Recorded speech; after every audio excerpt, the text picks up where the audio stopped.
আমাদের এরকম অনেক সময় হয় না যে হতাশ, দেয়ালে পিঠ ঠেকে গেছে, কোনো বের হওয়ার রাস্তা নাই, কই যাব, কোথাও সফলতা নাই, সবাই আমাকে ভুল বুঝতেছে, এরকম মাঝে মাঝে হয় না আমাদের? আমাদের সবার লাইফে আপস এন্ড ডাউনস আছে। আপনি যখন ভারাক্রান্ত হবেন, কষ্টে থাকবেন, এই সূরাটা পড়বেন, দেখবেন যে আপনার ডিপ্রেশন দূর হয়ে গেছে।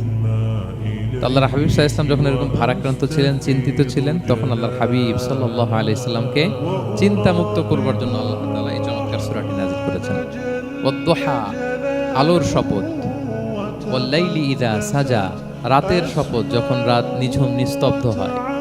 মা ওয়াদ্দাআকা রাব্বুকা ওয়া মা ক্বালা, নবী হে, আপনার রব আপনার উপর অসন্তুষ্টও হয় নাই, আপনাকে ছেড়েও যায় নাই, আপনার রব আপনার সাথেই আছে। আলহামদুলিল্লাহ।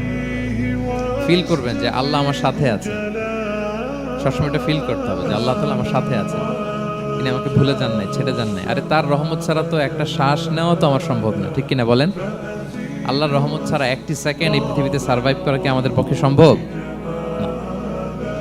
ওয়ালাল আখিরাতু খায়রুল লাকা মিনাল উলা, নবী হে, আপনার পরবর্তী সময় পূর্ববর্তী সময়ের চেয়ে অনেক ভালো হবে ইনশাআল্লাহ। মানে good days are coming in your life, ভালো সময় আসতেছে। ওয়ালা সাউফা ইউতিকা রাব্বুকা ফাতারদা, আর আপনার রব আপনাকে এত দিবেন আপনি খুশি হয়ে যাবেন।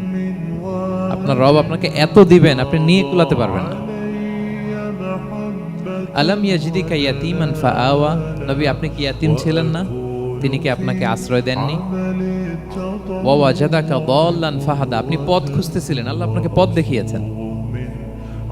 ওয়া ওয়াজাদাকা আইলান ফাআগনা, আপনি নিঃস্ব রিক্ত হস্ত ছিলেন, আল্লাহ তাআলা আপনাকে ধনী বানিয়েছেন। ফাআম্মাল ইয়াতীমা ফালা তাকহার, খবরদার এতিমের সাথে কখনো কঠোর হবেন না। ওয়া আম্মা সাইলা ফালা তানহার, ফরিয়াদি যে সুয়াল করে হাত পাতে তাকে ধমক দিয়ে তাড়িয়ে দিবেন না। ওয়া আম্মা বিনি'মাতি রাব্বিকা ফাহাদ্দিস, আর আপনার রবের যে নেয়ামত আপনার প্রতি, এটার বর্ণনা করুন। সুবহানাল্লাহ।